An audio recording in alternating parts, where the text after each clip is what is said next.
कि यूं ही नहीं मिलती मंजिल राही को दिल में जुनून सा जगाना पड़ता है कि यूं ही नहीं मिलती मंजिल राही को दिल में जुनून सा जगाना पड़ता है।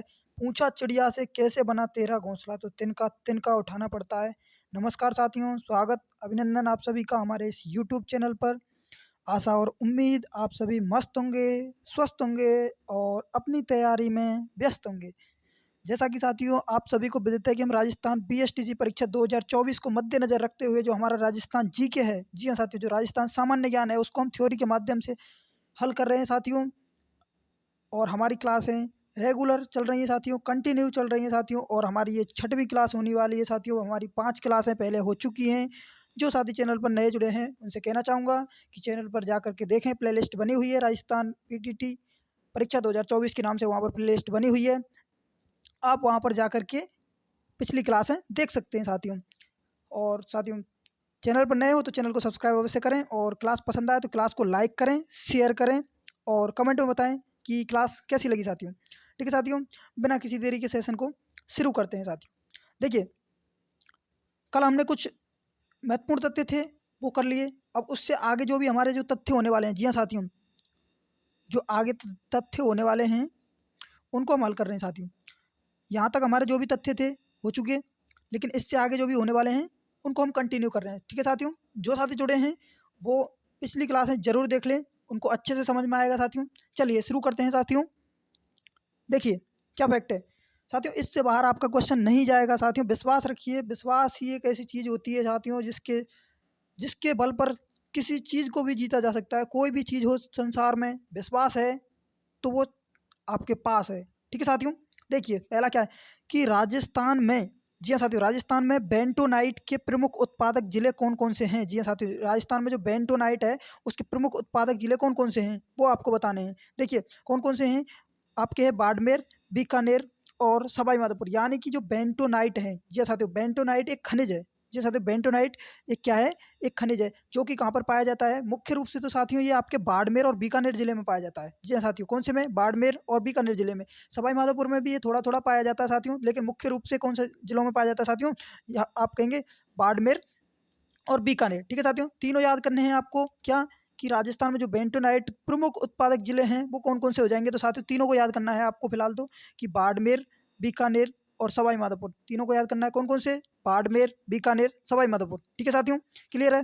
आगे देखिए कि रचना विधि के अनुसार अरावली पर्वतमाला कैसी है। जी हाँ साथियों, रचना विधि के अनुसार यानी कि आपकी अरावली पर्वतमाला किस प्रकार की है, यानी कि कैसी है, तो मोड़दार पर्वतमाला। ठीक है साथियों, किस प्रकार की, मोड़दार पर्वतमाला। देखिए कैसे, मैंने आपको कल बताया था, ये आया है आपका कौन सा, प्यारा सा राजस्थान। ठीक है साथियों, अरावली पर्वतमाला का विस्तार कैसे है, इस प्रकार से अरावली पर्वतमाला का विस्तार ये है। ठीक है साथियों, तो जो है क्या अरावली पर्वतमाला आपकी इस प्रकार से, देखिए साथियों किस प्रकार से, देखिए इस प्रकार से ये आपकी अरावली पर्वतमाला इस प्रकार से फैली हुई है। जी हाँ साथियों, तो यही तो बताना है आपको, अरावली पर्वतमाला आप कैसी होगी साथियों। आप कहेंगे सर ये तो मोड़दार हो गई।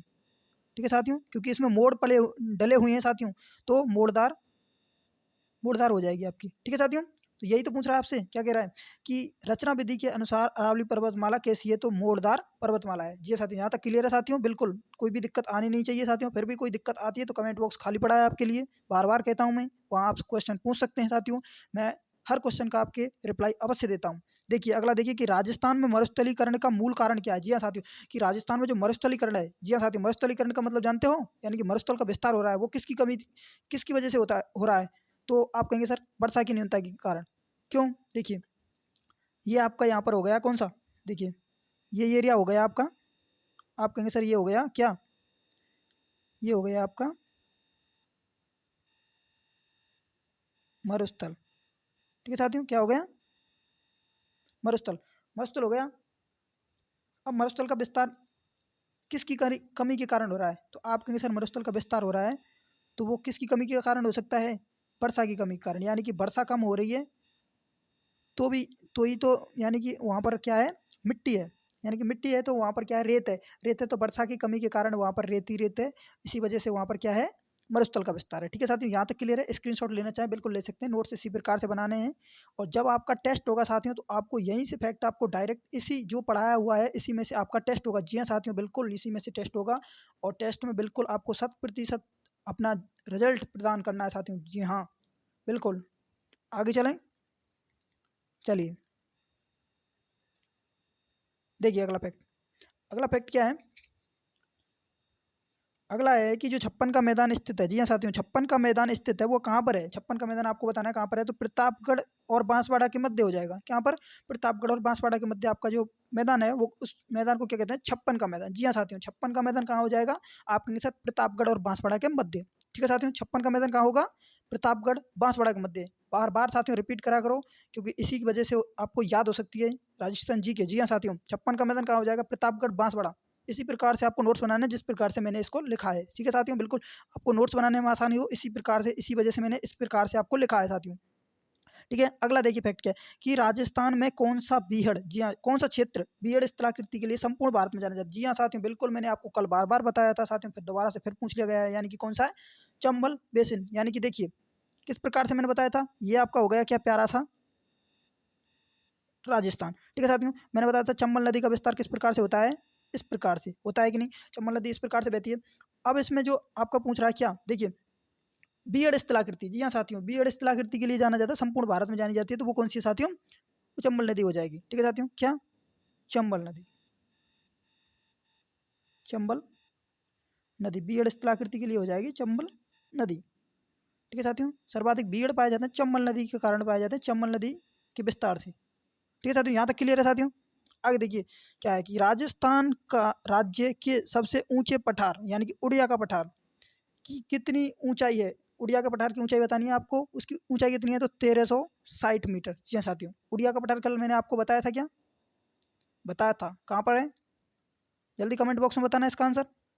उड़िया का पठार कहाँ पर है? मैंने कल आपको बताया था, आंसर बिल्कुल किसी का भी गलत नहीं आना चाहिए, सभी का सही आना चाहिए, ट्रिक के साथ बताया था साथियों। जिन साथियों ने क्लास पिछली नहीं देखी है वो उनसे कहना चाहूँगा वो पिछली क्लास देखें, उनके साथ उनको ट्रिक के साथ पठार याद कराए गए थे। ठीक है साथियों, तो उसकी ऊंचाई हो जाएगी साथियों कितनी?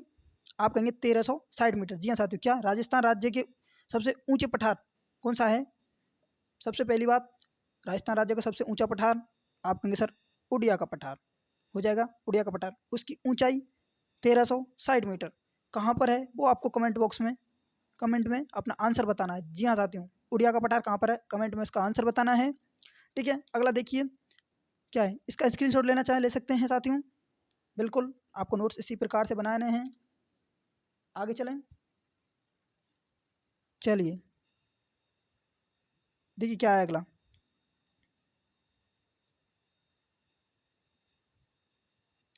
आगे देखिए साथियों, चलें आगे, चलिए देखिए क्या है अगला फैक्ट। अगला फैक्ट आपके सामने है कि राजस्थान राज्य का दूसरा सबसे ऊंचा पठार कौन सा है? जी हाँ साथियों, राजस्थान राज्य का सबसे ऊंचा पठार तो कौन सा हो जाएगा साथियों? आप कहेंगे सर उड़िया का पठार। जी हाँ साथियों, सबसे ऊंचा हो जाएगा उड़िया का पठार। लेकिन दूसरा सबसे ऊंचा पठार कौन सा हो जाएगा? वो हो जाएगा साथियों आपका आबू का पठार, जो कि कहाँ पर है? माउंट आबू सिरोही में। ठीक है साथियों, यानी कि माउंट आबू पठार सबसे, यानी कि दूसरे नंबर पर है। सबसे पहले नंबर पर कौन सा पठार है? उड़िया का पठार। क्या बताया था कल, क्या ट्रिक थी? उड़ते क्या हैं? बाल हैं। बाल कहाँ पर होते हैं साथियों? सिर पर होते हैं। यानी कि नंबर पहले पर कौन सा हो जाएगा? उड़िया पठार, उड़िया पठार नंबर 1। ठीक है साथियों, नंबर 1 पर हो जाएगा उड़िया पठार। ठीक है साथियों, नंबर दूसरे पर कौन सा हो जाएगा साथियों? आबू पठार, माउंट आबू सिरोही। जी साथियों, माउंट आबू सिरोही में हो जाएगा, यानी कि दूसरा पठार, यानी कि कौन सा है? माउंट आबू सिरोही में। यानी कि राजस्थान राज्य का सबसे ऊंचा पठार पूछे तो आपको बताना है उड़िया का पठार, जिसकी ऊंचाई कितनी है साथियों? 1360 मीटर। ठीक है साथियों, दूसरा पठार पूछे कौन सा है? आबू पठार। कहाँ पर है? माउंट आबू सिरोही में। ठीक है साथियों, अगला देखिए, अगला फैक्ट क्या है कि राजस्थान में, जी हाँ साथियों, राजस्थान में फ्लोरोसिस, जी हाँ साथियों, फ्लोरोसिस ग्रस्त यानी कि कुंवड़ पट्टी कहाँ पर स्थित है? जी हाँ साथियों, बिल्कुल मैंने कल आपको बताया था, कल की क्लास में भी बताया था और फिर रिपीट हो गया है। बार बार रिपीट करना है आपको, तभी जा करके ये फैक्ट याद होंगे साथियों। तो कहाँ पर हो जाएगी साथियों कुंवड़ पट्टी? जी हाँ साथियों, कुंवड़ पट्टी कहाँ पर है? अजमेर और नागौर जिलों के मध्य। कुंवड़ पट्टी को दूसरे अन्य क्या नाम से जाना जाता है? कमेंट बॉक्स में जरूर बताना है साथियों, क्योंकि ये क्वेश्चन मैंने आपको कल की क्लास में जरूर बता दिया था। आपको कमेंट बॉक्स में जरूर बताना है कि कुंवड़ पट्टी को अन्य दूसरे किस नाम से जाना जाता है। तो आपके साथियों फ्लोरोसिस ग्रस्त यानी कि कुंवड़ पट्टी कहाँ पर है साथियों? कहाँ पर है? अजमेर और नागौर जिलों के मध्य। यहाँ तक क्लियर है साथियों? आगे चलें। देखिए अगला फैक्ट क्या है कि राजस्थान में अरावली पर्वत श्रेणी की कुल लंबाई कितनी है। जी हाँ साथियों, राजस्थान में जो अरावली पर्वत श्रेणी है उसकी लंबाई कितनी है साथियों? राजस्थान की बताना है आपको। कितना? 550 किलोमीटर। लेकिन इसकी टोटल पूछे आपसे। जी हाँ साथियों, क्या आपसे पूछे कि इसकी टोटल लंबाई कितनी है? टोटल टोटल हो जाएगी साथियों आपकी कितनी? 692 किलोमीटर। 692 किलोमीटर। ठीक है साथियों, ये इसकी कुल लंबाई है, यानी कि अरावली पर्वतमाला है, इसकी कुल लंबाई कितनी है? 692 किलोमीटर। ये साथियों, लेकिन राजस्थान की पूछे कि राजस्थान में इसका विस्तार कितना है, तो वो राजस्थान में हो जाएगा साथियों आपका कितना? 550 किलोमीटर। जी हाँ साथियों, कुल लंबाई पूछे अरावली पर्वतमाला की कुल लंबाई कितनी है, तो हो जाएगी साथियों कितनी? 692 किलोमीटर। और यदि पूछे कि राजस्थान में अरावली पर्वत श्रेणी की लंबाई कितनी है राजस्थान में, तो आपको बताना है 550 किलोमीटर। ठीक है साथियों, यहाँ तक क्लियर है साथियों? स्क्रीनशॉट लेना चाहें बिल्कुल ले सकते हैं साथियों। ठीक है साथियों, आगे बढ़ें, बताओ। चलिए अगला फैक्ट देखिए। अगला फैक्ट क्या है? देखिए कि राजस्थान के किस भौतिक क्षेत्र में, जी हाँ साथियों, राजस्थान के किस भौतिक क्षेत्र में मुकंदरा की पहाड़ियाँ हैं। जी हाँ साथियों, राजस्थान की जो कौन सा भौतिक क्षेत्र है जिसमें मुकंदरा की पहाड़ियाँ स्थित हैं। जी हाँ साथियों, तो कहाँ पर है? हाड़ौती के पठार में। जी हाँ साथियों, कहाँ? हाड़ौती के पठार में। मैंने कल आपको क्या बताया था? हाड़ौती का पठार कहाँ पर है मैप में? देखिए ये आपका प्यारा सा राजस्थान। अब इसमें बताइए हाड़ौती का पठार कहाँ बताया था मैंने? तो आप कहेंगे सर इस एरिया में आपने बताया था हाड़ौती का पठार। ठीक है साथियों, क्या बताया था? उत्तर, दक्षिण, पूर्व, पश्चिम। ठीक है साथियों, ये बताया था मैंने। अब इसी को क्या बोलते हैं साथियों? उड़िया यानी सॉरी हाड़ौती का पठार। ठीक है साथियों, ये हो गया आपका हाड़ौती पठार। क्या? हाड़ौती पठार। इसी को दूसरा अन्य क्या किस नाम से जाना जाता था? मैंने क्या बताया था आपको? विंध्यन कगार भूमि। जी हाँ साथियों, विंध्यन कगार भूमि। विंध्यन कगार भूमि हो जाएगा। अगला क्या बताया था साथियों? अगला बताया था मैंने क्या? एक मिनट। हाड़ौती का पठार हो गया, विंध्यन कगार भूमि हो गई, इसी को बोला जाता है साथियों क्या? दक्षिण पूर्वी पठारी प्रदेश। दक्षिण पूर्वी पठारी प्रदेश। जी हाँ साथियों, दक्षिण पूर्वी पठारी प्रदेश। तो कौन कौन सा हो गया साथियों? इसी को हाड़ौती का पठार बोला जाता है, इसी को विंध्यन कगार भूमि बोला जाता है, इसी को दक्षिण पूर्वी पठारी प्रदेश बोला जाता है। ठीक है साथियों, ये वाला हिस्सा तो यही पूछ रहा है आपसे। क्या पूछ रहा है? देखिए कि जो मुकंदरा की पहाड़ियाँ हैं, जी हाँ साथियों, मुकंदरा की पहाड़ियाँ किस पठार में स्थित है? तो हाड़ौती पठार में हो जाएंगी आपके। कहाँ पर? हाड़ौती, यानी कि मुकंदरा की पहाड़ियाँ इस एरिया में हो जाएंगी आपकी। ठीक है साथियों, यहाँ तक क्लियर है साथियों? देखिए अगला फैक्ट क्या है? अगला है कि जो पश्चिमी मरुस्थल, जी हाँ साथियों, पश्चिमी मरुस्थल क्षेत्र। जी हाँ साथियों, पश्चिमी मरुस्थलीय क्षेत्र का क्षेत्रफल लगभग कितना है? जी हाँ साथियों, पश्चिमी मरुस्थलीय क्षेत्र है उसका क्षेत्रफल कितना है? 213, यानी कि 213 688। इस प्रकार से याद रखना है। किस किस प्रकार से? 213 688 इस प्रकार से वर्ग किलोमीटर। 213 688 वर्ग किलोमीटर। पश्चिमी मरुस्थल कहाँ पर है साथियों? ये देखिए, ये आपका पश्चिमी मरुस्थल हो गया। इसका क्षेत्रफल कितना बता रहा है आपको? कितना है वो आपका याद रखना है साथियों। चलिए याद हो जाएगा, 213 688 वर्ग किलोमीटर। फिर भी कोई दिक्कत आती है तो साथियों एक बार कमेंट में जरूर बता देना, आपका रिप्लाई जरूर मिलेगा।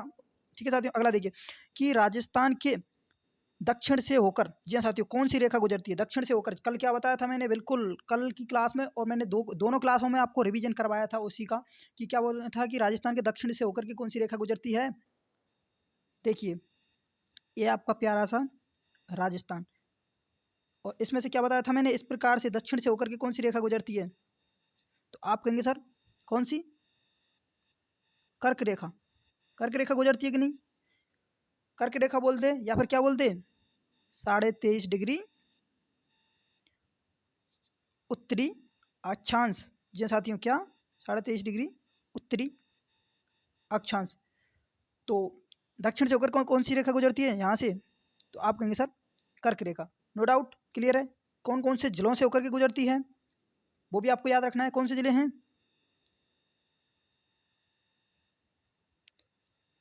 बांसवाड़ा और डूंगरपुर, बांसवाड़ा डूंगरपुर। ठीक है साथियों, ये दो हो जाएंगे। यहाँ तक क्लियर है। देखिए अगला कर्क रेखा हो जाएगी आपकी कि राजस्थान के जो दक्षिण से होकर के कौन सी रेखा गुजरती है, तो वो हो जाएगी कर्क रेखा। एक बार दोबारा रिपीट कर देता हूँ साथियों सभी के लिए कि राजस्थान के जो किस भौतिक क्षेत्र से मुकंदरा की पहाड़ियाँ स्थित है, यानी कि राजस्थान के कौन सा भौतिक क्षेत्र है जिसमें मुकंदरा की पहाड़ियाँ स्थित हैं, तो वो हो जाएगा साथियों आपका कौन सा, हाड़ौती का पठार। जो कि कहाँ पर है हाड़ौती का पठार, दक्षिण पूर्वी पठारी प्रदेश, या फिर उसी को बोला जाता है विंध्यन कगार भूमि। ठीक है साथियों। अगला देखिए कि पश्चिमी मरुस्थलीय क्षेत्र, जी हाँ साथियों, पश्चिमी मरुस्थलीय क्षेत्र का क्षेत्रफल लगभग कितना, पश्चिमी मरुस्थलीय क्षेत्र यानी कि मरुस्थल, मरुस्थल का क्षेत्रफल आपको बताना है कितना है, 213,688 वर्ग किलोमीटर। कितना, 213,688 वर्ग किलोमीटर। अगला देखिए कि राजस्थान के दक्षिण से होकर, जी हाँ साथियों, राजस्थान के दक्षिण से होकर के कौन सी रेखा गुजरती है, तो वो हो जाएगी आपके साथियों कौन सी, कर्क रेखा। जी हाँ साथियों, दक्षिण से होकर के कर्क रेखा गुजरती है। कौन कौन से जिलों से होकर के गुजरती है, एक डूंगरपुर, बांसवाड़ा, डूंगरपुर के दक्षिणी भाग से होकर के गुजरती है, जबकि बांसवाड़ा के मध्य भाग से होकर के गुजरती है। ठीक है साथियों, यहाँ तक क्लियर है। स्क्रीनशॉट बिल्कुल ले सकते हैं, नोट्स बनाने हैं आपको, बिना नोट्स के साथियों काम नहीं चलेगा। आगे बढ़े साथियों, चलिए देखिए अगला फैक्ट क्या है। अगला है कि राजस्थान का, जी हाँ साथियों, राजस्थान का राज्य पक्षी कौन सा है। जी हाँ साथियों, आपको बताना है कि राजस्थान का राज्य पक्षी क्या है, तो राजस्थान का राज्य पक्षी हो जाएगा आपके कौन सा साथियों, गोडावड़। जी हाँ साथियों, राजस्थान का राज्य पक्षी कौन सा है, गोडावड़। और एक आपको कमेंट में बताना है कि राजस्थान का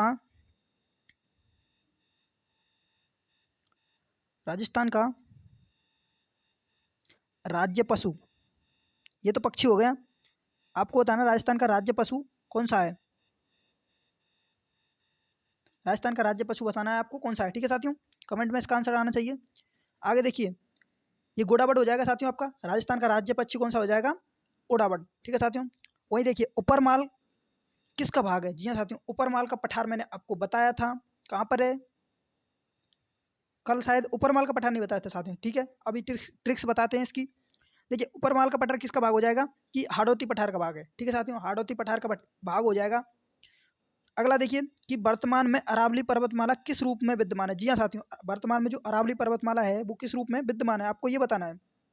तो कौन से में हो जाएगी साथियों, तो वो हो जाएगी अवशिष्ट पर्वतों के रूप में। जी हाँ साथियों, अवशिष्ट पर्वतों के रूप में।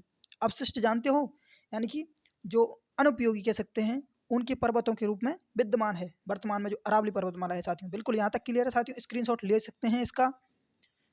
चलिए देखिए मैं समझाता हूँ आपको, ऊपरमाल के पठार की ट्रिक बताता हूँ, ऊपरमाल की।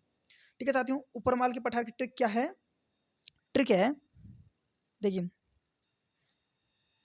ऊपर भील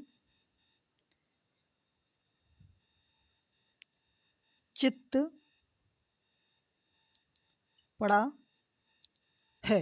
जी हाँ साथियों, ऊपर भील चित्त पड़ा है, यानी कि क्या हो जाएगा, ऊपरमाल का पठार कहाँ पर हो जाएगा साथियों, भीलवाड़ा। जी हाँ साथियों,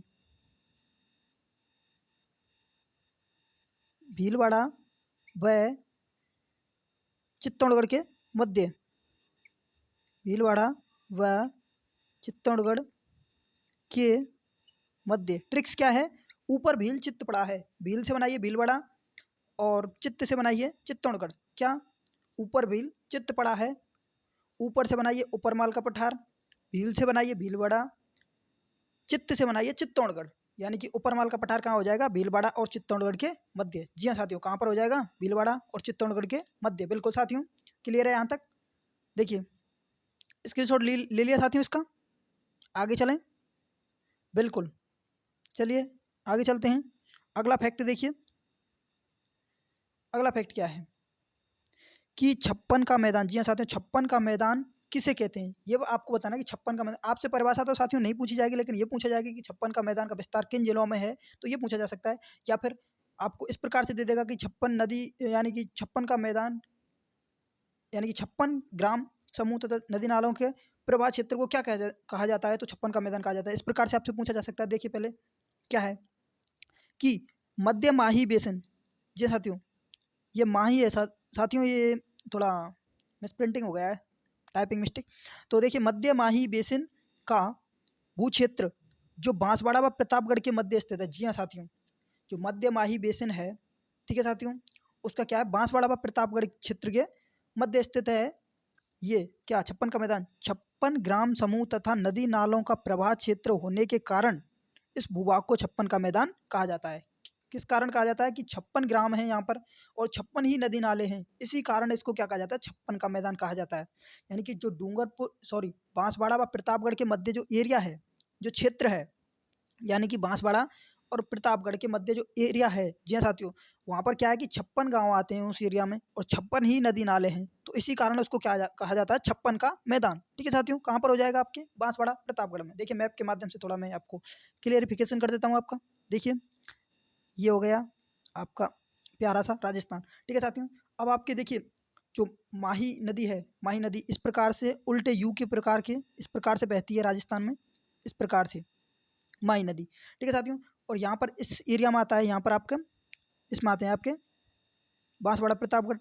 ठीक है साथियों, थोड़ी थोड़ी सीमा सी यहाँ से लगती है, यहाँ से हो जाएगा साथियों। ठीक है साथियों, तो किस प्रकार से यहाँ पर देखिए कि 56 ही गांव हैं, 56 ही नदी नाले हैं यहाँ पर इस एरिया में, 56 ही गांव, 56 ही नदी नाले हैं, तो इसीलिए इसको कहा जाता है छप्पन का मैदान। ठीक है साथियों, क्लियर है यहाँ तक, बिल्कुल। आगे बढ़ें, देखिए अगला क्या है कि मरुस्थलीय क्षेत्र, जी हाँ साथियों, मरुस्थलीय क्षेत्र में विशिष्ट लवण झीलों को स्थानीय भाषा में क्या कहा जाता है। यानी कि मरुस्थलीय क्षेत्र है, उसमें जो विशिष्ट लवण झीलें हैं, जी हाँ साथियों, लवण ये जानते हो, यानी कि खारी खारी झीलें, एक प्रकार से कह सकते हैं लवण होते हैं जो खारी झीलें हैं, को स्थानीय भाषा में क्या कहा जाता है, तो साथियों क्या कहा जाता है, डांड। जी हाँ साथियों, ये आपको याद रखना है, क्या कहा जाता है, डांड। विशेष रूप से ध्यान रखना है साथियों, विशेष रूप से क्या कहा जाता है, डांड कहा जाता है। ठीक है साथियों, क्या हुआ कि छप्पन का मैदान सबसे पहले पूछा जाए, छप्पन का मैदान कहाँ पर है, आप कहेंगे सर बांसवाड़ा और प्रतापगढ़ के मध्य। छप्पन का मैदान क्यों कहा जाता है, तो 56 ही गांव हैं, 56 ही नदी नाले हैं, इस कारण छप्पन का मैदान कहा जाता है। तीसरा फैक्ट, मरुस्थलीय क्षेत्र में जो लवण झीलें यानी कि खारी झीलें हैं, उनको स्थानीय भाषा में क्या कहा जाता है, यानी कि ग्रामीण भाषा में क्या कहा जाता है उसको, तो ग्रामीण भाषा में हो जाएगा डांड। बिल्कुल क्लियर है साथियों, यहाँ तक कोई दिक्कत आए कमेंट बॉक्स है साथियों। ठीक है साथियों, यदि साथियों क्लास पसंद आ रही है तो क्लास को लाइक जरूर कर दें साथियों, अभी तक आपने लाइक नहीं किया साथियों, सभी लाइक करें एक बार। ठीक है साथियों, आगे देखें, इसका स्क्रीनशॉट ले लीजिए साथियों, आगे चलें, बिल्कुल चलिए आगे। देखिए अगला फैक्ट क्या है आपके सामने कि नदी नालों के पास की भूमि को क्या कहा जाता है। जी हाँ साथियों, जो नदी नालों के पास की भूमि होती है, यानी कि नदी नाले बहते हैं, जैसे कि मान के चलिए, देखिए ये आपके नदी है कोई, ये आपके नदी बह रही है, ठीक है साथियों, तो नदी नालों के आसपास की भूमि, यानी कि ये वाली भूमि, ये इधर की ये भूमि, इधर ये भूमि, तो इनको स्थानीय भाषा में क्या कहा जाता है, तो साथियों इसका आंसर हो जाएगा आपके, इनको कहा जाता है स्थानीय भाषा में साथियों क्या, बीड़। जी हाँ साथियों, बीड़ कहा जाता है इनको स्थानीय भाषा में, बीड़। ठीक है साथियों, क्लियर है, जो यानी कि जो नदी नाले बहते हैं, ये इस प्रकार से प्रवाह हो रहा है, इसमें नदी नाले बह रहे हैं, तो इसमें क्या है, इसके जो कि पास की भूमि है, जी हाँ साथियों, तट कह सकते हैं, इसके पास की ये वाली भूमि और ये वाली भूमि, इन भूमि को स्थानीय भाषा में क्या कहा जाता है, बीड़ कहा जाता है। ठीक है साथियों, यहाँ तक क्लियर है, क्या कहा जाता है, बीड़ कहा जाता है, यानी कि नदी नालों के पास की भूमि को क्या कहा जाता है साथियों, बीड़ कहा जाता है। यहाँ तक कोई दिक्कत साथियों, क्लियर। अब देखिए कि जो पहाड़ी क्षेत्र हैं, जी हाँ साथियों, पहाड़ी क्षेत्रों की भूमि को क्या कहा जाता है, यानी कि जो पहाड़ होते हैं, ठीक है साथियों, उसको क्या कहा जाता है, उस भूमि को कहा जाता है मगरा भूमि। यानी पहाड़ी क्षेत्रों की भूमि होती है इस प्रकार से, जैसे कि ये आपका देखिए पहाड़ हो गया इस प्रकार से, तो ये पहाड़ी समतल की भूमि, यानी कि ये वाली भूमि को, ये है ना ये वाली भूमि, इस भूमि को क्या कहा जाता है, जी हाँ साथियों, तो इस भूमि को कहा जाता है साथियों क्या, मगरा, क्या, इसको कहा जाता है मगरा भूमि। क्लियर है, इसको कहा जाता है मगरा भूमि। ठीक है, अगला देखिए कि जोती जाने वाली भूमि, जी हाँ साथियों, सभी जानते होंगे, ग्रामीण इलाके से होंगे वो सभी लोग जानते हैं कि जोतना क्या होता है, और हालाँकि सभी जानते हैं फिलहाल तो क्या, क्योंकि क्या है कि ये आम शब्द है, ऐसा कोई वो ख़ास नहीं है कि जोती जाने वाली भूमि को क्या कहा जाता है तो साथियों हकत-बक़्त, हकत-बक़त। जी हाँ साथियों, हकत-बक़त भूमि कहा जाता है, हकत-बक़्त कह सकते हो, ठीक है साथियों। तो जोती जाने वाली भूमि को क्या कहा जाता है? हकत-बक़्त। जी साथियों, क्या? हकत-बक़्त। याद कैसे करोगे? यानी कि जोता किससे जाता है? तो आप कहेंगे सर हल से जोता जाता है। हल से जोता जाता है तो हाथ हाथ से बनाइए हकत और बकत। क्या? हकत-बकत। हल से क्या बनाओगे? हकत-बकत। यानी कि जोता किससे जाता है?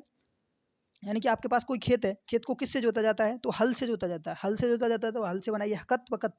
जी साथियों, हकत-बकत और जोती जाने वाली भूमि को हकत-बकत कहेंगे। ठीक है साथियों, यहाँ तक क्लियर है? आगे देखिए कि तालाब या फिर कुइयों द्वारा सिंचित भूमि को क्या कहा जाता है? कुआँ, जो भी तालाब होते हैं और कुएँ होते हैं, उनसे सिंचित भूमि को कहा जाता है पीपल भूमि। जी हाँ, तो क्या? पीपल भूमि। यानी कि जो भी तालाब हैं, कुएँ हैं, उनसे सिंचित भूमि को क्या कहेंगे? पीपल भूमि। एक बार देख लीजिए, रिपीट कर देता हूँ, देखिए क्या है कि जो नदी नाले हैं, जी हाँ साथियों, नदी नालों के पास की भूमि को क्या कहेंगे? जो नदी नाले हैं, उनके पास की भूमि को कहेंगे बीड़ भूमि। जी साथियों, क्या? बीड़ भूमि। अगला है कि पहाड़ी क्षेत्रों की भूमि को क्या कहेंगे साथियों? मगरा भूमि। पहाड़ी क्षेत्रों की भूमि को क्या कहेंगे? मगरा भूमि। जोती जाने वाली भूमि को क्या कहेंगे साथियों? हकत-बक़्त भूमि। याद कैसे करेंगे? जोता किससे जाता है? हल से जोता जाता है। हाथ से बनाइए हकत और बकत। हाथ से बनाइए हकत-बकत। जोता किससे जाता है? हल से। तो जोती जाने वाली भूमि को क्या कहते हैं? हकत-बकत। ठीक है साथियों? उसी प्रकार तालाब या कुइयों द्वारा सिंचित भूमि को क्या कहेंगे साथियों? पिप्पल भूमि। तालाब या कुइयों द्वारा सिंचित भूमि को क्या कहेंगे साथियों? पिप्पल भूमि। यहाँ तक क्लियर है साथियों? स्क्रीनशॉट बिल्कुल ले लीजिए। आगे चलें साथियों। चलिए, बिल्कुल। देखिए, अगला फैक्ट क्या है आपके सामने है कि उपरमाल क्या है? जी हाँ साथियों, उपरमाल आप कहेंगे सर एक पठार है उपरमाल, और क्या है? अभी मैंने उपरमाल के पठार की ट्रिक बताई थी आपको। उपरमाल का पठार कहाँ पर है? कि ऊपर भील क्या पड़ा है? चित्त पड़ा है। ऊपर से बनाइए उपरमाल, भील से बनाइए भीलवाड़ा और चित्त से बनाइए चित्तौड़गढ़। ठीक है साथियों? तो देखिए कहाँ पर हो जाएगा उपरमाल का पठार? भैंसरोडगढ़, चित्तौड़गढ़। जी हाँ साथियों, भैंसरोडगढ़ एक स्थान है जो कि चित्तौड़गढ़ जिले में है। तो उपरमाल का पठार हो जाएगा भैंसरोडगढ़, दुर्ग, चित्तौड़गढ़ से बिजौलिया भीलवाड़ा तक भूभाग उपरमाल कहलाता है। यानी कि ये कह रहा है आपसे कि उपरमाल का पठार कहाँ पर है? तो आप कहेंगे ऊपर भील चित्त पड़ा है, तो भील चित्त पड़ा है तो ऊपर से हो जाएगा क्या? उपरमाल का पठार। भील से हो जाएगा भीलवाड़ा और चित्त से हो जाएगा चित्तौड़गढ़। तो भैंसरोडगढ़ कहाँ पर आता है? आप कहेंगे सर भैंसरोडगढ़ होता है चित्तौड़गढ़ में, ये आपको याद रखना है। भैंसरोडगढ़ दुर्ग भी पूछ लेते हैं आपको, ये भैंसरोडगढ़ एक दुर्ग है। भैंसरोडगढ़ दुर्ग कहाँ पर है? तो आप कहेंगे सर चित्तौड़गढ़ में है। तो भैंसरोडगढ़ चित्तौड़गढ़ से लेकर के बिजौलिया भीलवाड़ा तक। जी हाँ साथियों, बिजौलिया कहाँ पर है? बिजौलिया एक स्थान है, आपको पता होगा, जो बिजौलिया किसान आंदोलन हुआ था, वो कहाँ पर है साथियों? वो भीलवाड़ा में है। ठीक है साथियों, आगे हम पढ़ने वाले हैं इसको भी, आपको याद रखना है कि बिजौलिया कहाँ पर है? तो बिजौलिया हो जाएगा आपके भीलवाड़ा में, भैंसरोडगढ़ दुर्ग हो जाएगा आपके चित्तौड़गढ़ में। तो साथियों उपरमाल का पठार हो जाएगा आपके कहाँ पर? ऊपर भील चित्त पड़ा है। क्या है? ऊपर भील चित्त पड़ा है। ऊपर से बनाइए उपरमाल, भील से बनाइए भीलवाड़ा, चित्त से बनाइए चित्तौड़गढ़, यानी भैंसरोडगढ़ दुर्ग चित्तौड़गढ़ से बिजौलिया भीलवाड़ा तक का भूभाग है वो उपरमाल का पठार है। जी हाँ साथियों, क्लियर है साथियों? देखिए अगला फैक्ट कि अरावली पर्वतमाला। जी हाँ साथियों, अरावली पर्वतमाला का उद्भव कब हुआ? जी हाँ साथियों, ये आपसे पूछा जाता है, क्वेश्चन आता है आपके एग्जाम में, स्टार लगा लीजिए। जी हाँ साथियों, इस पर स्टार लगा लीजिए, ये क्वेश्चन पूछा जा सकता है आपकी परीक्षा में। देखिए, अरावली पर्वतमाला का उद्भव कब हुआ? तो प्री कैम्ब्रियन युग में। जी हाँ साथियों, प्री कैम्ब्रियन युग में हुआ था अरावली पर्वतमाला का उद्भव। जी हाँ साथियों, प्री कैम्ब्रियन युग, अरावली पर्वतमाला है उसका जो उद्भव हुआ, यानी कि उत्पत्ति हुई, विकास हुआ, प्री कैम्ब्रियन युग में हुआ था साथियों। कौन से युग में? प्री कैम्ब्रियन युग में। ठीक है साथियों, यहाँ तक क्लियर है साथियों? बिल्कुल। आगे देखिए कि सबसे प्राचीन पर्वत श्रृंखला। जी हाँ साथियों, सबसे प्राचीन पर्वत श्रृंखला कौन सी है? तो आपको करना है अरावली पर्वत श्रृंखला। जी हाँ साथियों, राजस्थान में जो सबसे प्राचीन पर्वत श्रृंखला है वो कौन सी है साथियों? वो है आपके अरावली पर्वत श्रृंखला। जी हाँ साथियों, अरावली पर्वतमाला। जी हाँ साथियों, राजस्थान में इसका विस्तार कितना है साथियों? अभी बताया था कितना? 550 किलोमीटर। जी हाँ साथियों, क्या? 550 किलोमीटर। कुल लंबाई कितनी है अरावली पर्वतमाला की? आप कहेंगे सर 692 किलोमीटर। क्लियर है साथियों? यहाँ तक क्लियर है? बिल्कुल, स्क्रीनशॉट लेना चाहें बिल्कुल इसका ले सकते हैं साथियों। आपको नोट्स बनाने हैं साथियों, बार बार कह रहा हूँ मैं, आपको नोट्स बनाने पड़ेंगे साथियों। यदि, जी हाँ साथियों, बीएसटीसी में सिलेक्शन लेना है, बीएसटीसी 2024 में यदि आपको नंबर लाना है तो नोट्स बनाने पड़ेंगे। जी हाँ साथियों, क्या? नोट्स बनाने पड़ेंगे। जी हाँ साथियों, एक बात और कहना चाहूँगा साथियों, जी हाँ बिल्कुल, नोट्स से मुझे याद आया कि आप क्या करते हो कि आप किसी दूसरे से हेल्प माँगते हो कि आपके नोट्स दे दो, ठीक है साथियों? ये आप करते हो ना कि क्या करते हो? नोट्स लेते हो किसी दूसरे से। जी हाँ साथियों, मैं बार-बार कहना चाहूँगा किसी दूसरे के बनाए हुए नोट्स आपके समझ में नहीं आएँगे, आपको कुछ याद नहीं होगा, आपको लगेगा जीके इतनी कठिन है कि हमें याद नहीं हो सकती, ये आपको लगेगा। जबकि जी हाँ साथियों, जबकि यदि आप स्वयं के नोट्स बनाओगे, जी हाँ साथियों, खुद नोट्स बनाओगे स्वयं, तो आपको एक-एक पॉइंट याद होगा। जी हाँ साथियों, एक-एक लाइन याद होगी, एक-एक शब्द याद होगा और आप ये भी बता सकते हो कि ये पेज इतने पेज पर ये लिखा है। जी हाँ साथियों, बिल्कुल ये मेरा दावा है साथियों, बिल्कुल ये मैंने एक्सपीरियंस करा हुआ है साथियों, तब मैं आपको बता रहा हूँ, एक्सपीरियंस के साथ में बता रहा हूँ साथियों, बिल्कुल स्वयं के नोट्स बनाइए, किसी दूसरों के नोट्स पर आश्रित ना रहिए। यदि दूसरों के नोट्स से आप पढ़ाई करोगे तो साथियों बिल्कुल समझ नहीं आएगा और आपको लगेगा कि राजस्थान जी के बहुत कठिन है साथियों। तो मैं बार-बार कहना चाहूँगा दूसरों के नोट्स मत लीजिए, दूसरों के नोट्स लेने से कुछ नहीं होगा। यदि आपको स्टडी करनी है, वास्तव में बीएसटीसी में नंबर लेकर आना है तो साथियों आपको खुद से मेहनत करनी पड़ेगी। जी हाँ साथियों, नोट्स बनाने पड़ेंगे साथियों, बिल्कुल, और नोट्स बनाओगे तो आपको याद होगा, 100% याद होगा। जी हाँ साथियों, 100% आपको याद होगा, बिल्कुल। क्लियर है साथियों यहाँ तक? बिल्कुल, आगे चलें, इसकी स्क्रीनशॉट ले लीजिए इसका। चलिए आगे चलते हैं।